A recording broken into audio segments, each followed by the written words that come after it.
Hello guys, good morning, good afternoon, and good evening sa inyo lahat. Saan man po kayo naroroon, mag-ingat po kayo palagi. So this is Coach Carl. So gagawin po natin ngayon is magma-market overview, reaction lang tayo. So meron tayo ditong ng students which is tinuturuan natin sila paano dapat nila i-handle yung trades nila all over the week or months or even years, no? So tinitingnan natin dito kung ano yung current na ginagawa nila sa market and ino-observe natin kung paano nila i-handle yung mga situation na ongoing sa market using our CFX 4 pillars, and especially kung meron man akong makita dito na kailangan pang i-improve or makita ko na maganda yung ginawa niya, so magre-react doon na. Magre-react po ako doon. So, sobrang nakaka-amaze lang with this kind of system na nabuo natin or na-formulate natin. Nakabuo na tayo ng um, like-minded people na gusto talagang mas maunawan ang trading, especially not just doing the charting and yung mga other aspect na meron pa tayo sa trading or other factors na kailangan nating i-consider bago natin mas maunawaan at maintindihan talaga kung ano ba talaga yung ginagawa natin sa trading. So without further ado, let's dive into the video. So pinasa niya na sa akin yung video niya and titignan natin. So ngayon ko lang to na mapapanood guys, no? So sabay-sabay tayo mag-react. This is Sir Lamek. So one of the finisher natin ng ating CFX Advanced Trading Course at yung ating isa sa BIP natin. Alright, so tatabi ko lang ang aking mukha para makita natin yung screen. Let's go. Nakikita ko po is malakas si USD, JPY, and si CHF showing signs of strength siya pero medyo mahina pa siya. And yung mga commodity currencies natin like NZD, AUD, and CAD is bearish yung momentum nila. And based po dito sa scoring natin, nakikita ko po na good for swing is USD and JPY, NZD, AUD po. Itong apat po na currencies na to yung balak kong i-trade based po dito. Scoring ni USD is 9.9 sa H4, NZD is 2.4, and H1 niya is 5.8, and JPY naman 3.1 yung H4 niya, H1 is 5.5, tapos kay AUD 4.7 and 6.1. So itong apat na to yung balak kong i-trade for next week. And based po dito sa natin sa heat map, nakikita ko po is bearish yung pairing at negative 1.16% kay AUD JPY, and AUD USD naman po is negative 1.15%, and kay sa NZD pair, kay NZD USD is 1.02% and NZD JPY at almost 1% po. So selling yung bias ko, based lang po dito. Selling yung bias ko sa apat na pair. So to further confirm this bias, punta tayo sa economic data natin sa. So dito sa part na to, no, so sobrang importante talaga na maunawaan mo agad muna ano yung ifo-focus mo na pairs, no? Ano ba talaga yung identification ng current market situation? Ano ba yung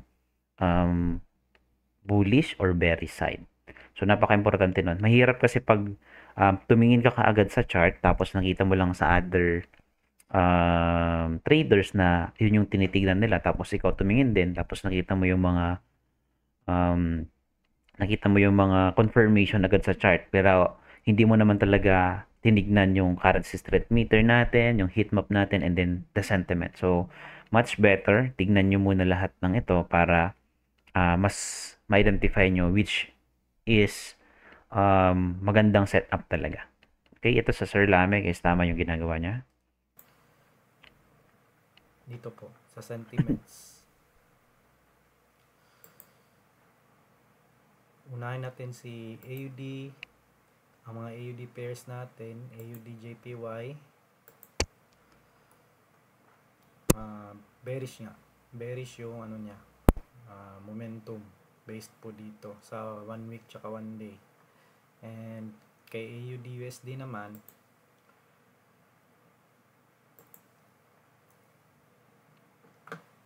bearish din po.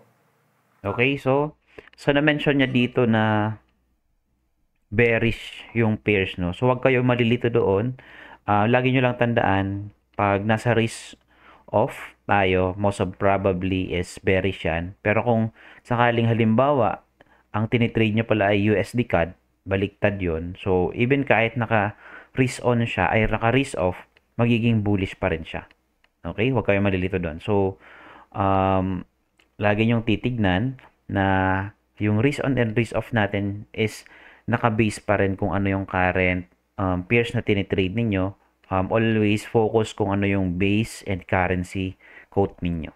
Okay, huwag kayo malilito doon. So, dito for example, sa part na to kasi is nag-create siya dito ng AUD USD. Pero kung sakaling halimbawa, ang pair niya ay USD CAD tapos nasa red sign nito or risk off. So, magiging bullish yan. Okay? Baka malito kayo kasi na-mention niya lang dito is bearish or bullish lang. Okay? Tapos kay NZD USD, sa NZD pairs natin.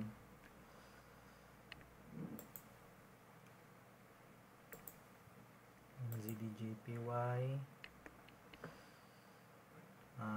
bearish. Tapos kay NZD USD, bearish nga siya. And sa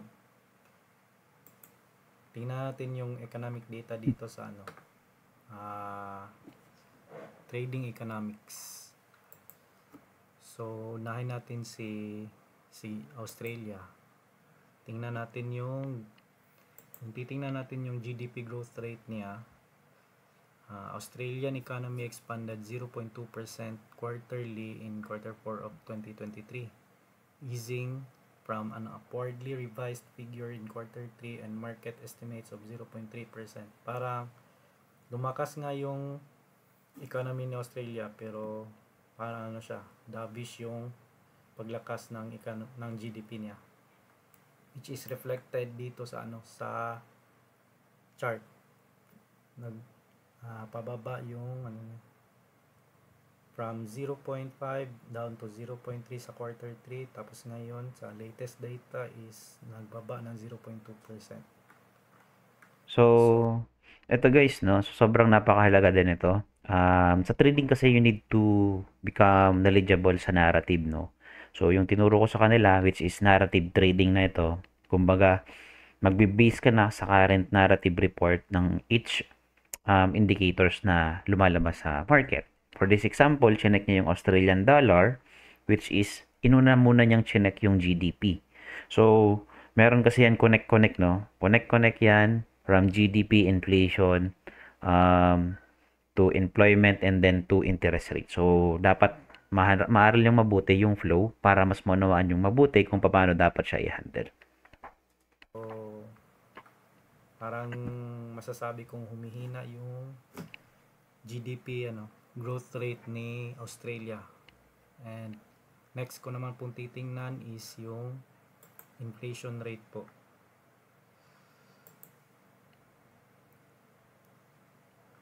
Sabi po dito, Australia's inflation rate was at 4.1% yearly in quarter 4 of 2023, down from 5.4%. So, bumaba yung inflation niya. And below market expectations pa nga. So, this was the lowest figure in quarter 4 of 2021 as goods inflation eased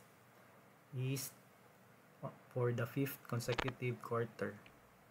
So, sa madaling sabi po, bumaba yung inflation ni Australia from 5.4 to 4.1. So, almost. So, as expected, no, pag bumababa yung GDP ng isang economy, dapat bababa din yung inflation rate nila. Okay? pag tumataas naman yung growth ng isang economy, dapat tumataas din yung inflation nila. So may mga instances na mababa na nga yung inflation pero mataas pa rin yung mababa na yung GDP nila pero pataas pa rin yung inflation. So merong something wrong dun sa economy nila. So kailangan yung i-check yun para mas maintindihan nyo na sobrang magiging weekend pa yung ganong situation sa economy ng isang currency. 1.3% yung binaba niya from quarter 3 to quarter 4 po noong 2023. So next ko naman pong titingnan is yung yung interest rate ni Australia. So sabi dito, the Reserve Bank of Australia maintained its cash rate at 4.35% during its. So kung napansin niyo yung flow, no, kung paano niya ni-read yung narrative ng intermarket from GDP, inflation, so interest rate. So magkaka-connect kasi yan. Pinaka bottom line is the interest rate. Ano yung magiging mandate ng central bank? So dapat ang sasabihin niya dito is magbababa sila ng interest rate. Yun yung pinaka in-expect kong sabihin niya. Tingnan natin kung tama yung ano niya, assumption niya dun sa narrative. March meeting as widely expected. So previous nila nung monetary policy statement is they decided to maintain interest rates po since although humina yung economic growth nila, yung yung inflation rate niya is somehow nasa above sa inflation target na 2 to 3%. Okay, tama yung sinabi niya, no? So even kahit ganun yung flow ng growth ng GDP nila and yung inflation is bumababa. Pero pag hindi pa rin na meet ng yung certain amount or level ng gustong rate ng inflation ng isang economy or isang central bank, hindi sila basta-basta magbaba ng interest rate dahil dun yung kailangan nilang i-balance sa market. And so kung titingnan natin yung yung sa Forex Factory ni Australia, wait lang.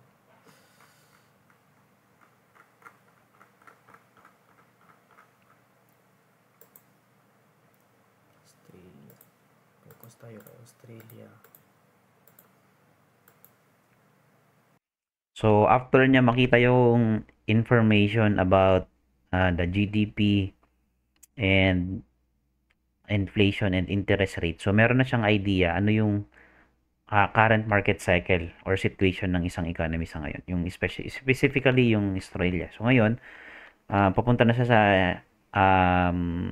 catalyst o yung fundamentals natin para ma-identify ano yung pwedeng makapagpabagal or makapagpagalaw sa market ng Australia.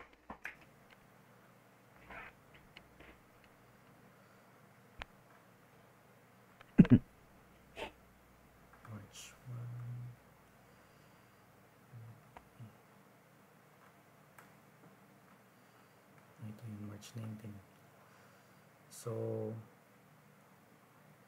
nung nag-decide sila na mag-maintain ng interest rates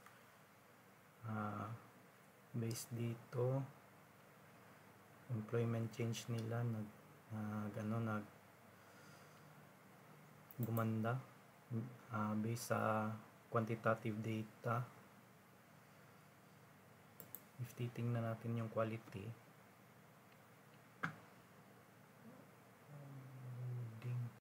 so hindi na siya basta lang nakafocus lang sa quantity, no? Nakita niya nga na maganda yung flow or yung result ng quantity nung result ng labor nila, pero para mas ma-identify niya kung ano yung quality ng numbers na yun, so kailangan niyang i-dig deep or basahin kung ano yung pinaka inner or nasa loob ng information and or data.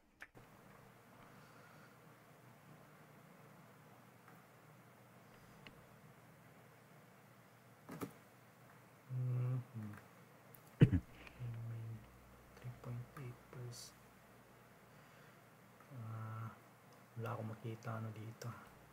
Wait lang. So, yung susundan natin, based lang sa sa quantitative data is, sabi dito, mula after nung nag-declare sila ng mag-maintain ng interest rate is yung labor data nila nag-improve, tapos yung CPI nila bumaba, and yun po yung nagkaroon ng result na high impact news kay Australia. So titingnan ko naman po yung anong sentiments ni Reserve Bank of Australia. So sabi dito, our call, peak cash rates have been reached and the RBA will commence easing from the third quarter of this year. So parang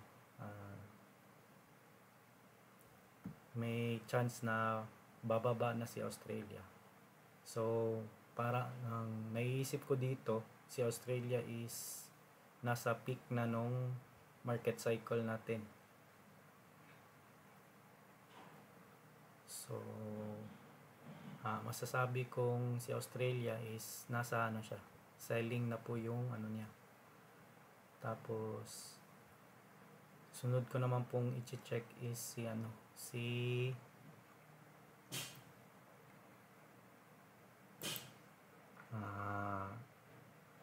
Japan.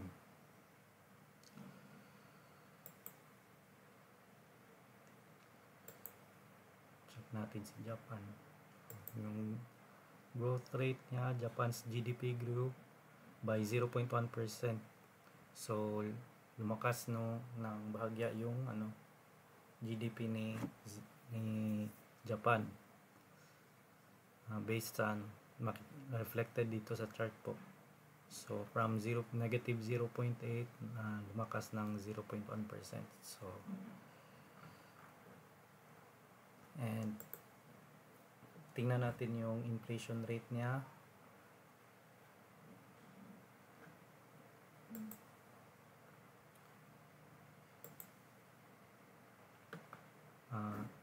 The annual inflation rate in Japan climbed to 2.8% in February 2024 from 2.2%.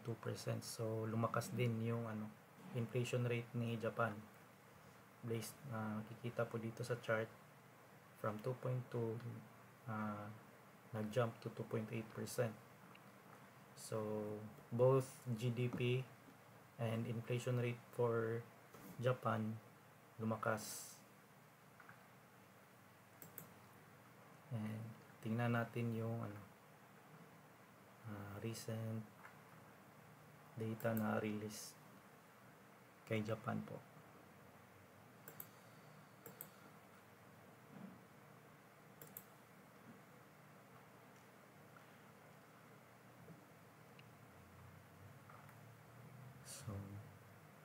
So from sa monetary policy statement nila na nag-change na sila ng ng sentiment from negative rates to positive rate. So ito pa lang yung medyo medium impact news niya, Tokyo Core CPI, which is somehow nasa within sa target range na 2 to 3% po yung result. So tingnan natin yung upcoming news kung may high impact. So sa pa may monetary policy statement. So kung titingnan natin yung Bank of Japan, kung anong sentiments nila for the next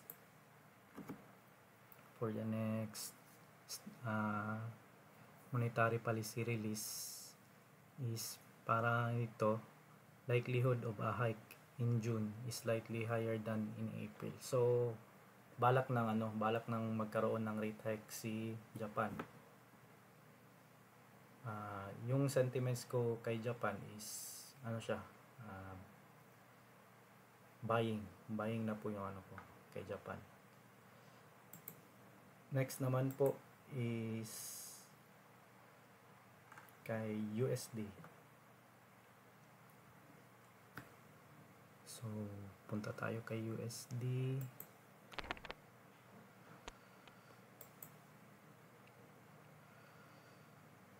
So, titingnan natin yung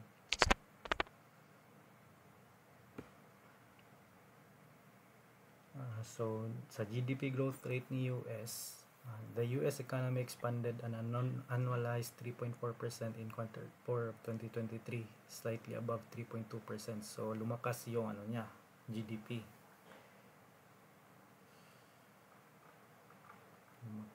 Lumakas nga. Reported. So,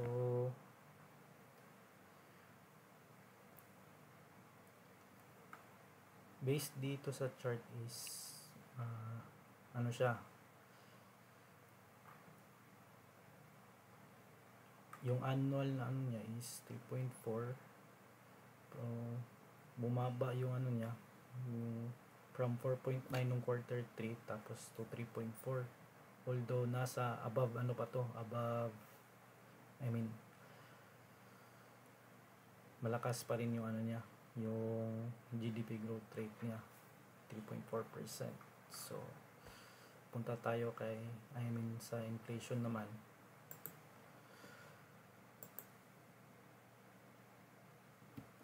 So sabi dito, the annual inflation rate in the US accelerated for a second straight month to 3.5% in March 2024, the highest since September. So lumakas yung ano niya, inflation base dito, 3.2% to 3.5%.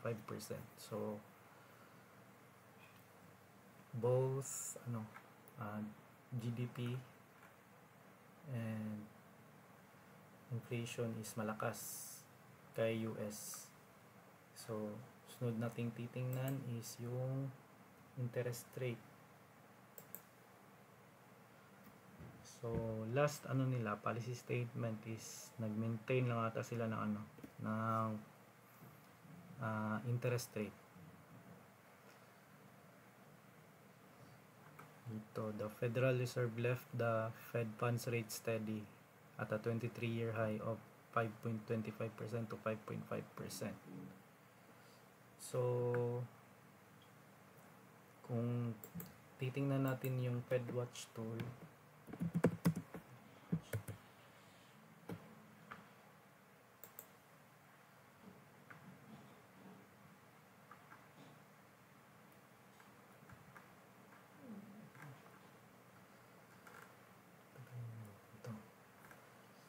so sabi dito sa schedule na May 1, 2024, ito yung parang sentiments ng Fed na malakas yung chance at 94.1% na magme-maintain lang sila ng rates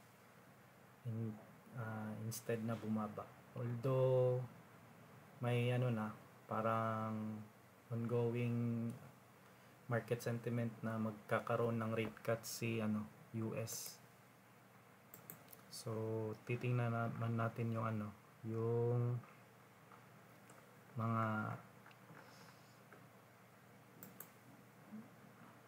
red folder sa Forex Factory kay US.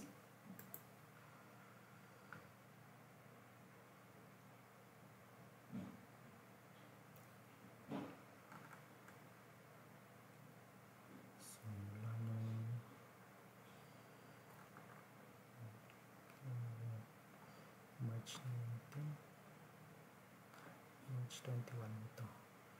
Mula nung nag-maintain sila ng interest rate is somehow based po dito sa data releases is lumakas si US.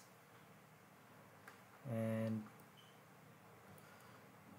for upcoming week is may tayo, bukas may retail sales, tapos unemployment claims po. So bang. So sa ngayon, ang masasabi ko si US is malakas pa rin.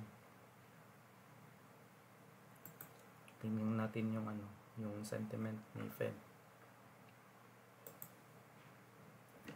So dito, sabi dito, interest rate cuts from June with 125 BP implemented in 2024 and 100 BP. So parang magkakaroon na sila ng rate cuts possibly ngayong June. So may pa, medyo matagal pa, may 1 month pa. So yung rationale nila, the combination of our tight credit conditions and the most aggressive period monetary policies tightening for 40 years will eventually slow the economy. So yun nga, magkakaroon na sila ng rate cuts possibly by June.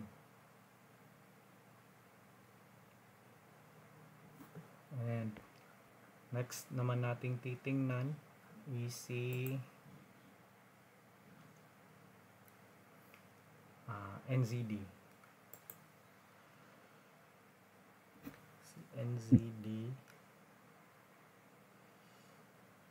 Okay, so mapapansin nyo guys, no, kung i-check nyo kasi lahat and hindi nyo pa naintindihan, kahit isang cycle ay hindi pa kayo makapag-determine ano yung situation or current market situation as of today. So much better mag-focus muna kayo ng at least 1 or 2 pairs or dalawang currency lang muna. Tapos i-focus nyo muna kung ano yung current market situation. So unlike kasi dito kay Sir Lamek, naintindihan niya na kung ano yung ginagawa niya. So he can check 1, 2, 3 or 4 or 5 or even lahat ng currency ay pwede niya nang i-check because naintindihan niya na yung market cycle and ano yung ginagawa niya sa trading. So as of today, especially dun sa mga nagsisimula pa lang sa program or nakailang session pa lang, and at least focusan nyo muna yung at least 1 or 2 currency na naintindihan nyo yung market cycle niya.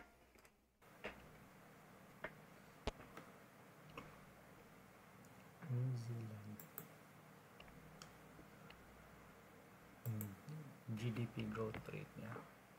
So sabi dito na the New Zealand's economy shrunk.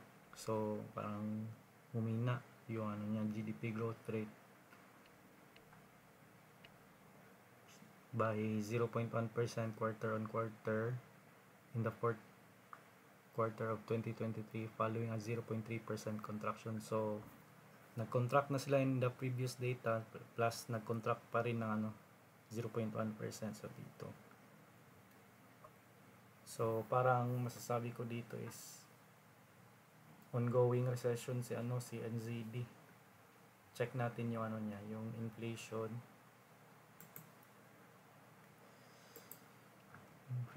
rate.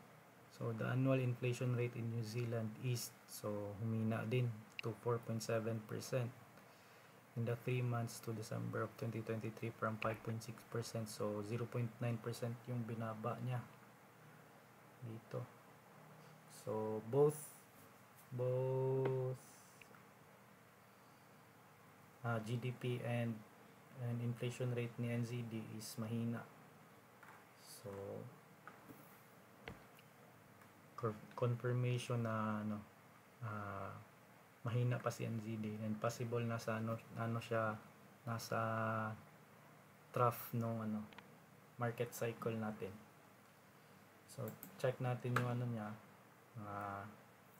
sa Forex Factory ng mga data kay NZD.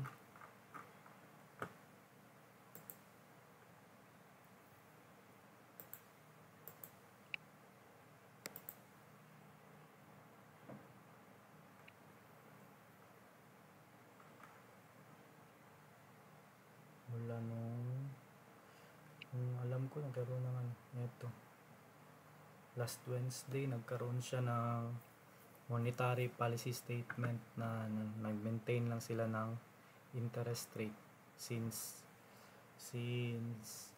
although bumaba yung niya, yung GDP niya, yung inflation is mataas pa rin, nasa above target range ng central bank. So for the upcoming week, magkakaroon tayo ng CPI this Wednesday. Yun pa lang po for NZD. So dito lang walang NZD. So masasabi ko po na based po sa mga economic datas, parang tama yung sentiments na selling po for the current the currency pair na bala ko pong iti-trade, which is selling.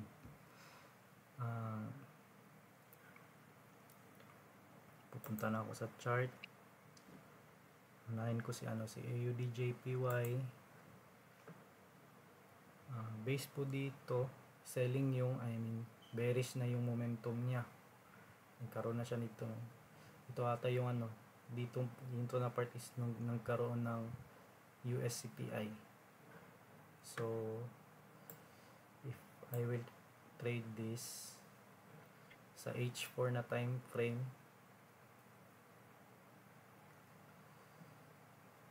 dito coach, ito yung GP1 dito sa part na to. GP1, since nagkaroon ng break of structure dito and may imbalance naman and showing signs of retracement na siya. So dito yung GP1 or AUDJPY. Okay, AUDUSD naman. So, kung napansin nyo, no, hindi na siya naglagay ng supply and demand nung resistance and so on because alam niya na nabivisualize siya na agad even kahit hindi niya i-align. So, upon checking naman tama yung ginawa niya and tingnan pa natin sa mga susunod na chart niya. May ongoing. So, since buo na yung foundation niya kung paano niya iti-trade yung isang pairs. Ngayon, identification na lang ng position ang pagpunta mo sa chart. Mag-i-execute ka na lang. So, why I do always say or tell na ang trading talaga ay wala dun sa mismong chart. Ang real trading ay nasa labas. So, maybe in literal na way na how we understand kung ano ba talaga yung ating trading, magti-trade ka talaga dito sa chart. Pero kung basihan lang naman yung titignan natin, wala sa chart. Kung magte-technical analysis ka lang and so on and so forth, wala kang ibang iintindihin sa fundamentals, intermarket, and sentiment, you're just focusing on technical analysis, maybe you're trading blindly. So, hindi mo alam kung ano yung current market cycle, flow, and everything na kailangan mong i-consider bago ka mag-trade sa market. So, yan. Trade po ako ngayon. May GP1 na ako dito na entry. If I were to trade this, kakaroon ako ng GP5 dito.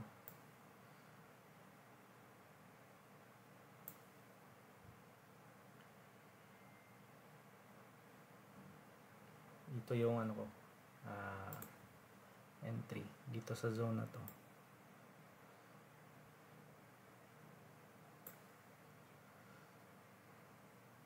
Since nagkaroon na siya ng break of structure tapos may imbalance, ito yung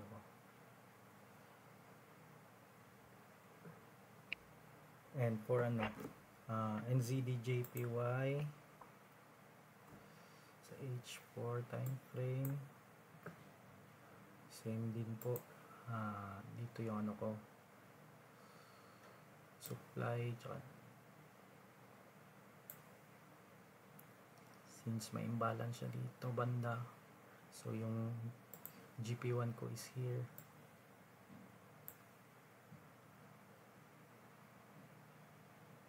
Nagkaroon na siya ng break of structure tapos may imbalance siya. So, and for NZDUSD naman, same din.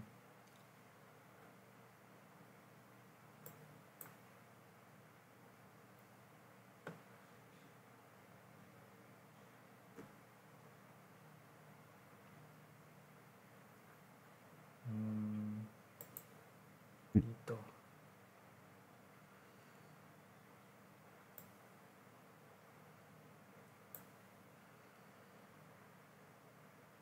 dito na yung ano ko, entry sa zone na to.